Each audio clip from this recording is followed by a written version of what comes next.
لەم ساڵانەی دواییدا ڕۆڵی دادگای باڵای فیدراڵی عێراق لە گۆڕەپانی سیاسی عێراق و هەرێم زیادی کردووە و چەندین سکاڵا و دۆسیەی هەستیاری یەکلا کردوتەوە. پەیام لە سندوقی ڕەشدا وردەکاری پێگاتە و دەسەڵاتەکانی ئەو دادگایە بڵاو دەکاتەوە. پێگاتەی دادگای فیدراڵی دادگای فیدراڵی بە پێی یاسایی ژمارە 30 ساڵی 2005 هەموارکرا و کار دەکات و لە 9 ئەندام پێگاتووە.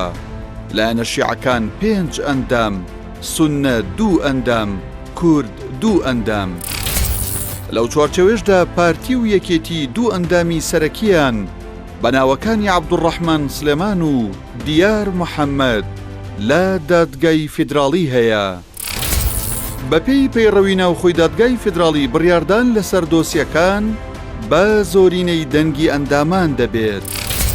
دەسەڵاتەکانی دادگای فیدراڵی عێراق بەپێی مادەی 93 دەستوری عێراق دادگای فیدراڵی ئەم دەسەڵاتانەی هەیە: چاودێری دەستوری بوونی یاسا و پەیڕەوە کارپێکراوەکان، لێکدانەوەی دەقەکانی دەستور، یەکلاییکردنەوەی ناکۆکیەکانی نێوان حکوومەتی فیدراڵی و حکوومەتی هەرێمەکان و پارێزگا و شارەوانی و ئیدارە ناوخۆییەکان، یەکلاییکردنەوەی ئەو ناکۆکیانەی لە نێوان حکوومەتەکانی هەرێمەکان یان پارێزگاکاندا ڕوو دەدات، یەکلاکردنەوەی ئەو تۆمەتانەی دراونەتە پاڵ سەرۆک کۆمار و سەرۆک وەزیران و وەزیرەکان، پەسەندکردنی ئەنجامی کۆتایی هەڵبژاردننی پەرلەمانی عێراق، یەکلاکردنەوەی ناکۆکی لە نێوان بواری کاری فیدراڵی و دەستەی دادوەری هەرێم و پارێزگاکان، یەکلاکردنەوەی ناکۆکی لە بواری کاری دەستەی دادوەری هەرێمەکان و پارێزگاکان.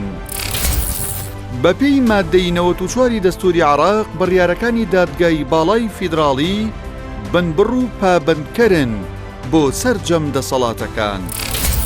هەروەها بە گوێرەی مادەی 36 پەیڕەوی ناوخۆی دادگای باڵای فیدراڵی ژمارە 1 ساڵی 2022 جێبەجێ نەکردنی بڕیارەکانی دادگا خاوەنەکەی دووچاری لێپرسینەوەی سزایی دەکات.